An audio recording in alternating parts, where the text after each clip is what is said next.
रिश्ते में कभी कभी गलतफहमियां हो सकती हैं। ये गलतफहमी बड़ी हो या छोटी, पर यह दो व्यक्तियों के बीच दूरी बढ़ा देती है। कई बार ये छोटी छोटी गलतफहमियां आपके रिश्ते के टूटने का कारण बन सकती हैं। पर असल में गलतफहमियां होती क्यों हैं और क्या इनसे किसी भी तरह बचा जा सकता है? अगर आप भी बार बार यह सोच रहे हैं, तो आपके इन सवालों का जवाब देने के लिए हम आपको एक वाक्य से रूबरू करवाते हैं। तो चलिए शुरू करते हैं। लड़की बयान करती है, मेरे अब्बा का बिरयानी का ठेला था। वह एक बड़ी देग में बिरयानी पकाकर ले जाते और वह आधे घंटे में ही बिक जाती थी, क्योंकि वह बहुत मशहूर थी। मगर हैरत की बात यह थी कि हमने आज तक बिरयानी खाई तक न थी। और अब्बा से कोई खूबसूरत औरत अगर बिरयानी लेने आती तो अब्बा एक शॉपर में डालकर उन्हें मुफ्त पकड़ा देते, और जब बची हुई बिरयानी घर लेकर आते तो अम्मा को सख्ती से मना कर देते कि ख्याल करना कोई घर की लड़की ये चावल ना खा ले। एक रात बहुत भूख से आंख खुली तो फ्रीज से निकालकर मैंने बिरयानी खा ली, लेकिन अगले लम्हे ही मैं जमीन पर गिरकर बेहोश हो गई। और जब आंख खुली तो यह देखकर रूह फना हो गई कि मैं तो। दोस्तों, आगे क्या हुआ ये दिलचस्प कहानी सुनने के लिए हमारे साथ आखिर तक जुड़े रहिएगा। आइए आगे बढ़ते हैं। मेरा ताल्लुक एक मिडिल क्लास फैमिली से था। मेरे अब्बा का बिरयानी का ठेला था। अब्बा रोजाना सुबह बड़ी सी देग में बिरयानी पकाकर एक रेडी पर रखकर ले जाते थे,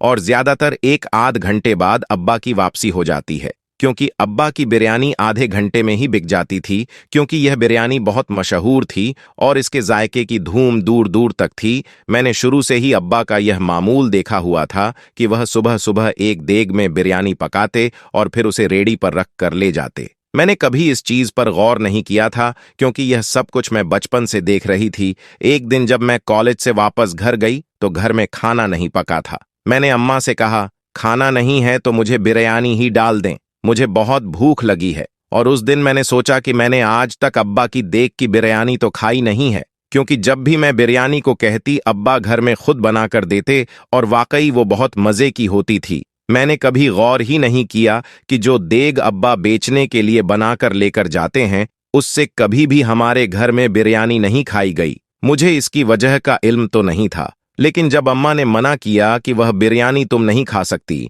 मैं तुम्हें कुछ और बना देती हूं, तो मुझे बड़ी हैरत हुई कि वह बिरयानी जो पूरा शहर खाता है, वह मैं क्यों नहीं खा सकती, या वह हमारे घर में क्यों नहीं खाई जा सकती। यही सवाल जब मैंने अम्मा से किया तो माँ ने मुझे डांट कर चुप करवा दिया। मुझे डांटते हुए कहा कि वह तो ठंडी हो गई है, बासी हो गई है, तुम रहने दो, मैं तुम्हें ताज़ा कुछ बना देती हूँ। उस वक्त तो मैं खामोश हो गई, लेकिन अब मुझे तजस्सुस होने लगा कि बिरयानी में ऐसा क्या है जो घर में नहीं खाई जा सकती। क्या मेरे माँ बाप मुझसे कुछ छुपा रहे हैं? क्या कुछ ऐसा है जो कि मुझे मालूम नहीं है? इस तरह के बहुत से सवाल मुझे तंग करने लगे और मैं उनके जवाब हासिल करने का फैसला कर लेती हूँ। इसके बाद से मैंने अब्बा पर नजर रखना शुरू कर दी, लेकिन हमेशा मेरे जागने से पहले अब्बा देग पका चुके होते, या जिस दिन दोपहर को उन्होंने जाना होता तो मेरे कॉलेज जाने के बाद पकाना शुरू करते। और मुझे भी समझ ना आई कि इस बिरयानी में ऐसा क्या होता है, क्योंकि मेरे सामने वह देग पकाई ही नहीं गई थी।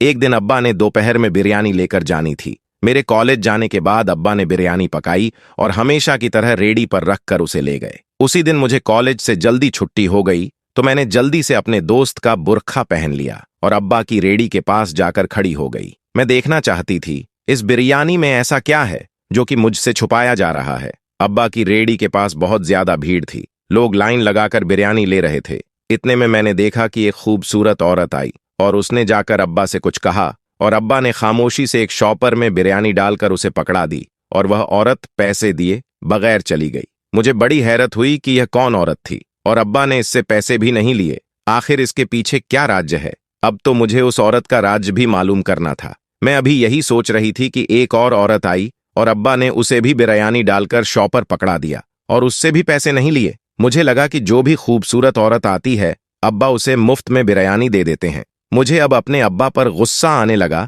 कि घर में जवान बेटी है और यह बाहर खूबसूरत औरतों को देखकर उन्हें मुफ्त बिरयानी खिला रहे हैं, और बिरयानी भी ऐसी जिसको घर की औरतों को खाने नहीं दिया जाता। ये सब क्या था? क्या वाकया ही मेरा बाप एक बुरे किरदार का इंसान था, या फिर ये बिरयानी कुछ खास थी जिसमें कुछ मिलाया गया था? क्या मेरी अम्मा भी इन सब में शामिल थीं? मेरे अंदर का तजसूस जाग गया था और मुझे अब इन सब के बारे में मालूम करना था। दिन गुजरते गए और मुझे अभी तक इस राज का कोई सुराग न मिला था। अब तो ये रोज होने लगा था कि अब्बा बची हुई बिरयानी घर नहीं लाते थे, इसलिए मैं उसे खाकर भी अंदाजा नहीं लगा सकती थी, और अब्बा के ठेले पर मैं रोज रोज नहीं जा सकती थी, क्योंकि मेरे बोलते ही अब्बा पहचान लेते और रोज रोज कॉलेज से जल्दी आना भी मुश्किल था। लेकिन जब भी मैं अब्बा के ठेले पर गई तो मैंने उन 2-3 औरतों को देखा जिन्हें अब्बा मुफ्त में बिरयानी पकड़ा देते थे। लेकिन हैरानी की बात यह थी कि अब्बा ने उस बिरयानी के पहले से शॉपर बनाकर रखे होते थे। मुझे इंतहा गुस्सा आता है इस मंजर को देखकर।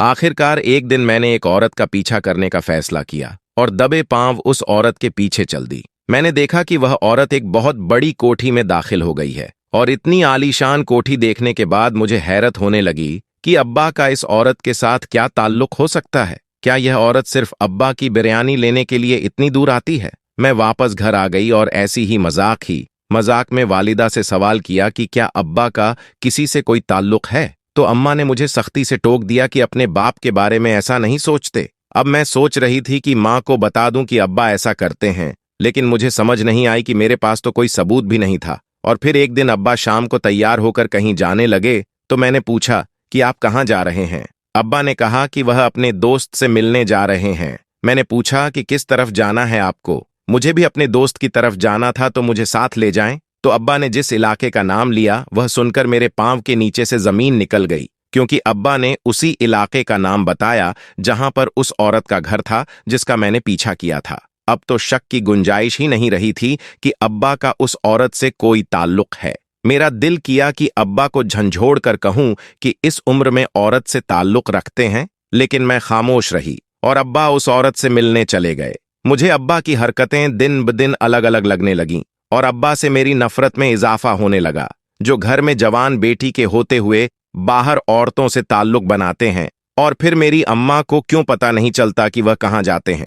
औरत तो मर्द की नजर देख लेती है, तो क्या मेरी अम्मा को मालूम नहीं होता कि मेरे अब्बा ने बाहर औरतों से ताल्लुक बना रखा है? और मुझे हैरत तो उस औरत पर भी होती, क्योंकि इतनी दूर से सिर्फ बिरयानी लेने के लिए अब्बा के पास आती थी और एक बिरयानी की प्लेट के लिए अब्बा से ताल्लुक रखा हुआ था। और सिर्फ वही औरत, क्या दूसरी औरतों के भी तो मेरे अब्बा के साथ ताल्लुकात थे? मुझे अब्बा पर शदीद गुस्सा आता कि मैं बचपन से न जाने कितनी छोटी छोटी ख्वाहिशों को यही समझकर खत्म करती रही कि मेरे अब्बा गरीब हैं, ये कैसे पूरी करेंगे। उधर मेरा अब्बा बिरयानी भी औरतों पर मुफ्त में लुटाता है, जो हमारा कमाई का वाहिद जरिया है। यह सिलसिला चलता रहा, और जब कभी अब्बा बची हुई बिरयानी घर लेकर आते तो अम्मा उसे फ्रिज में रखकर ताला लगा देती, ताकि मैं न खा सकूं और न ही अम्मा खुद खाती। अब तो मुझे जिद हो गई थी कि मैंने बिरयानी जरूर खानी है। एक दिन अपनी एक दोस्त को कहा कि उस जगह की बिरयानी बहुत मशहूर है, तो मेरे लिए ले आना। उसे मालूम नहीं था कि वह बिरयानी वाला मेरा बाप है।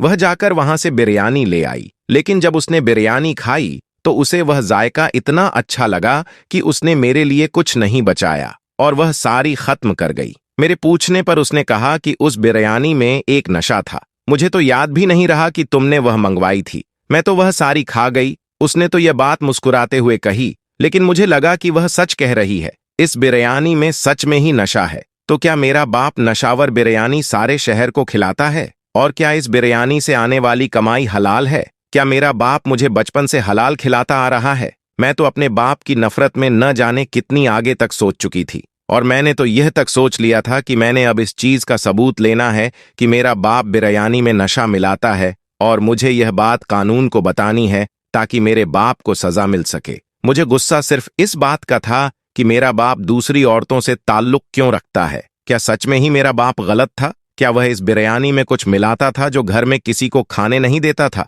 क्या इसके बाहर की औरतों के साथ सच में ताल्लुकात थे, और अगर थे तो इन ताल्लुकात में इस बिरयानी का क्या किरदार था? और मेरा बाप कोई और काम क्यों नहीं करता था? हमेशा से ही यही ठेला क्यों लगता था? एक दिन सुबह बची हुई कुछ बिरयानी घर लेकर आए और हमेशा की तरह अब्बा ने फ्रिज में रखकर ताला लगा दिया। रात को भूख से मेरी आंख खुली तो मैंने देखा कि फ्रिज का ताला खुला हुआ था। मैंने फौरन से बिरयानी प्लेट में निकाली और गर्म करके खाने लगी। सच बात यह है कि वह बिरयानी बहुत ही मजे की थी, और मुझे मालूम भी ना हुआ कि कब मैं पूरी प्लेट खाली कर गई। खाना खाने के बाद में उठी ही थी कि मुझे चक्कर आने लगे, और किचन के दरवाजे तक पहुंचते पहुंचते मैं गिर गई और बेहोश हो गई। जब दोबारा मेरी आंख खुली तो मैं अस्पताल में थी और अम्मा मेरे पास थीं।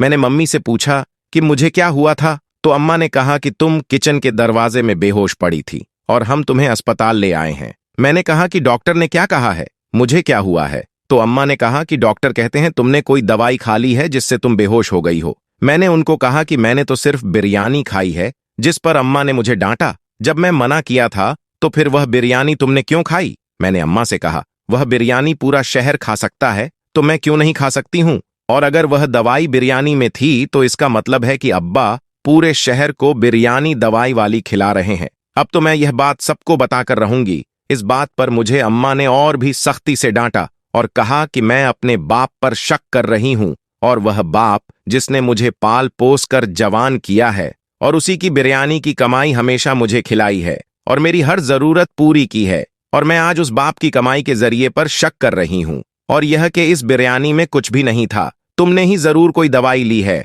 और अगर यह बात किसी को पता चली तो तुम पर खुदकुशी का केस बन सकता है। अभी तो हमने डॉक्टर से कहा है कि इसने कोई दवाई नहीं खाई, शायद सर दर्द की कोई गोली खाई होगी जो एक्सपायर हो गई होगी। अभी तो हमने बात बना ली है, लेकिन अगर तुमने यह बात किसी को भी बताई तो फिर तुम पर खुदकुशी का केस बन जाएगा। मैं तो अम्मा की बात सुनकर हैरान रह गई। मुझे इस बात पर अब कोई शक नहीं रहा कि मेरी अम्मा भी हर चीज में मेरे अब्बा के साथ मिली हुई है। मुझे अपने अब्बा के साथ साथ अपनी अम्मा से भी नफरत होने लगी, लेकिन मैं अम्मा की धमकी से डर गई थी कि अगर मैंने किसी को कुछ बताया तो मुझ पर ही कोई केस बन जाएगा। कुछ दिनों बाद मैं मुकम्मल तौर पर ठीक हो गई, लेकिन अपनी अम्मा और बाप की तरफ से मेरे दिल में नफरत आ गई थी और मैं चाहती थी कि अब तो इस बिरयानी का राज मालूम करके ही रहूंगी। मैंने छुपकर अपने अम्मा और अब्बा को देखना शुरू कर दिया। वह जब भी बिरयानी पकाते तो ऐसा कुछ भी नहीं डालते थे जो कुछ अलग हो, लेकिन अगर वह उस वक्त कुछ नहीं डालते तो फिर बिरयानी में दवाई कहां से आती थी जिसने मुझे फौरन बेहोश कर दिया था। और सबसे बड़ी हैरत की बात यह है कि मैं तो बिरयानी खाते ही बेहोश हो गई थी, तो क्या बाकी लोगों को कुछ नहीं होता? और अगर लोगों को कुछ होता तो वह रोजाना क्यों बिरयानी लेने आते हैं? ऐसे बहुत से सवालात थे जिनके जवाब मुझे नहीं मिल रहे थे। मैंने आखिरकार उस औरत से मिलने का फैसला कर लिया, क्योंकि उसका घर मैंने देखा था। एक दिन मैं अपने दोस्त के घर का बहाना करके उस औरत के घर चली गई। बैल देने पर एक मुलाजिम ने दरवाजा खोला। मुझे तो यह भी मालूम नहीं था कि उस औरत का नाम क्या था, इसलिए मैंने कहा कि मुझे इस घर की मालकिन से मिलना है। मुलाजिम ने मुझे एक कमरे में बिठा दिया और मालकिन को बुलाने चला गया। अब मुझे घबराहट होने लगी कि अगर उस औरत ने पूछ लिया कि तुम कौन हो, और उसने अगर यह बात न मानी कि वह उसकी बिरयानी लेकर आती है तो क्या होगा। मैं अभी यही सोच रही थी कि एक मॉडर्न सी औरत कमरे में दाखिल हुई और मुझसे हैरत से सवाल करने लगी कि मैं कौन हूं और उससे क्यों मिलना चाहती हूं। मैं तो उस औरत को देखकर हैरान थी कि वह औरत तो वह नहीं थी जो अब्बा से बिरयानी लेकर आती है, यह तो कोई और ही औरत थी। अब मुझे समझ नहीं आ रही थी कि मैं इस औरत को क्या कहूं, क्योंकि मैंने उस औरत को इसी घर में दाखिल होते हुए देखा था और इस बात पर मुझे कोई शक नहीं था। यह तो कोई और थी और इसको क्या बोलूं। मैंने उसे सच बताने का फैसला कर लिया। मैंने उससे कहा कि मैंने इस घर में एक औरत को दाखिल होते देखा था जो कि बिरयानी लेकर आ रही थी। मुझे उस औरत से मिलना है। उस औरत ने कहा कि वह तो हमारी मुलाजिमा है। मैंने कहा कि मुझे उससे मिलना है। उसने मुझसे कोई और सवाल नहीं किया और ना ही मैंने कोई जवाब दिया। अब तो मुझे यकीन हो चला था कि मेरे बाबा का उस औरत के साथ कोई ताल्लुक जरूर होगा, क्योंकि वह औरत भी एक मुलाजमा थी। वाकई इतनी बड़ी कोठी की मालकिन मेरे बाप के साथ कोई ताल्लुक नहीं रख सकती। मेरी दरख्वास्त करने पर उस मालकिन ने मुझे उस औरत से मिलने की इजाजत दे दी। मैं राज जानने के सिर्फ एक कदम दूर थी और धड़कन बहुत तेज हो रही थी। आज मैं अपने बाप का राज जान लूंगी और अपने बाप की पकाई हुई इस बिरयानी का भी राज जान लूंगी। मैं खामोशी से उसका इंतजार करने लगी। वह औरत कमरे में आई तो मैंने उससे सवाल किया कि वह रोजाना बिरयानी क्यों लेकर आती है। वह हैरत से मुझसे पूछने लगी कि मुझे इस बात से क्या लेना देना है, मैं बिरयानी लेकर आऊं या ना लेकर आऊं। तो मैंने उसको बताया कि मैं उस बिरयानी वाले ठेले के मालिक की बेटी हूं और उस बिरयानी का राज जानना चाहती हूं जो रोजाना तुम लेकर आती हो। उसने खामोशी से मेरी मुकम्मल बात सुनी और मुझे अपने पीछे आने के लिए कहा। मैं उसके पीछे कमरे में दाखिल हुई तो मैंने देखा कि उस कमरे में एक औरत बैठी है जो कि बुजुर्ग है और ऐसी हरकतें कर रही हैं जैसे उसका दिमाग ही तवासन ठीक नहीं है। मैंने उससे पूछा कि यह कौन है और तुम मुझे यहां क्यों लेकर आई हो। मैंने तुमसे कुछ और पूछा है। तो उसने कहा कि यह औरत इस घर की मालिक की मां है और इसका दिमागी तवासन ठीक नहीं है। मैं इसकी खिदमत के लिए यहां हूं और तुम्हारा बाप जो बिरयानी पकाता है वह इस औरत को बहुत ज्यादा पसंद है और वाहिद वह चीज है जो यह बगैर किसी सवाल जवाब के खा लेती है। इसके अलावा यह औरत दवाई तक नहीं लेती, इसलिए मैं रोजाना तुम्हारे बाप से बिरयानी लेकर आती हूँ और इसी बिरयानी में दवाई डालकर इस औरत को खिला देती हूँ। और तुम कह रही हो कि मेरा बाप तुमसे मिलने क्यों आता है, तो तुम्हारा बाप इस औरत को देखने आता है और मेरे से दवाई लेकर जाता है, जो कि वह गरम गरम बिरयानी में डाल देता है, जिससे उसका जायका खत्म हो जाता है और मैं वह बिरयानी लेकर इस बुजुर्ग औरत को खिला देती हूँ। और रोजाना पैसे देने की जहां तक बात है, तो मैं रोज बिरयानी लेकर आती हूँ, इसलिए महीने बाद ही पैसे देती हूँ। तुम इतने असीम बाप की बेटी होकर अपने बाबा पर शक कर रही हो कि तुम्हारा बाप गलत है या वह नशा डालकर लोगों को खिला रहा है। उसकी बातें सुनकर मुझे खुद पर शर्मिंदगी होने लगी कि मैं अपने बाप को गलत समझ रही थी, लेकिन अभी भी बहुत से सवाल बाकी थे। वह औरतें अभी बाकी थीं जो मेरे बाप से बिरयानी लेकर जाती थीं। तो क्या मेरा बाप सारे शहर के लोगों को बिरयानी में दवाई डालकर खिलाता था? और अगर ऐसा नहीं था तो घर में मौजूद बिरयानी में कौन सी दवाई थी जो मैंने खा ली? और वह बिरयानी बाप घर क्यों लेकर आया था? अभी यह सवाल बाकी थे। अब मेरे पास एक ही रास्ता था, वह यह कि मैं सीधा सीधा अपने बाप से ही सवाल कर लूं। मैं वापस घर गई और सारे सवाल अपने बाप के सामने रख दिए। पहले तो वह मेरे सवाल सुनकर मुझे हैरत से देखने लगे। शायद उन्हें इस बात का दुख हुआ था कि मैं उनकी बेटी होकर उन पर शक कर रही हूं। लेकिन फिर वह खामोश हो गए और मुझे अपने साथ चलने के लिए कहा। मैं खामोशी से उनके पीछे चलने लगी। फिर वह मुझे एक ओल्ड होम में लेकर गए और जब मैं उस ओल्ड होम की मालकिन के कमरे में दाखिल हुई तो मुझे झटका लगा, क्योंकि यह तो वही औरत थी जो मेरे बाप से रोजाना बिरयानी लेकर जाती थी और उसने भी तकरीबन वही बात कही। इसके ओल्ड होम में कुछ बुजुर्ग ऐसे हैं जो कि खाना नहीं खाते और वह भी इस बिरयानी में ही दवाई डालकर इन बुजुर्गों को खिला देती है और इनका भी रोजाना का खाता है, इसलिए वह भी रोज पैसे नहीं देती। अब तो मुझे अपनी सोच पर शर्मिंदगी होने लगी थी। मैंने फौरन अपने बाप से माफी मांगी, लेकिन एक सवाल अभी बाकी था कि घर में मौजूद बिरयानी मुझे क्यों नहीं खाने दी जाती और इस बिरयानी में दवाई कहां से आई? और इस सवाल का जवाब भी मुझे अपने बाप से ही मिल गया, क्योंकि बिरयानी इतनी मशहूर है कि वह कभी बची ही नहीं। और वह बिरयानी जो वह घर लेकर आते हैं, कभी कभी वह बिरयानी ओल्ड होम वाली होती है जो ये औरत नहीं लेकर जाती। और इस बिरयानी में क्योंकि दवाई मिक्स होती है, इसलिए दूसरे दिन इस बंदे को दे दी जाती है जिसके लिए बनाई जाती है। वह बिरयानी जो मैंने गलती से उस रात को खा ली थी, उस कोठी वाली औरत के लिए बनाई गई थी। अब तो मुझे समझ नहीं आ रही थी कि मैं अपने बाप से माफी कैसे मांगूं। मैंने फौरन हाथ जोड़कर अपने माँ और बाप दोनों से माफी मांगी और दोनों ने पूरे दिल से मुझे माफ कर दिया। उम्मीद करते हैं वीडियो पसंद आई होगी। इसे लाइक करते हुए दोस्तों के साथ शेयर करना मत भूलिएगा। जाते जाते फिर कंफर्म कर लीजिएगा कि आपने हमारा चैनल सब्सक्राइब कर रखा है। अगर नहीं किया तो फौरन सब्सक्राइब करते हुए बेल आइकन को क्लिक कर दीजिएगा। आने वाली वीडियो में दोबारा आपसे मुलाकात होगी। तब तक के लिए अल्लाह हाफिज।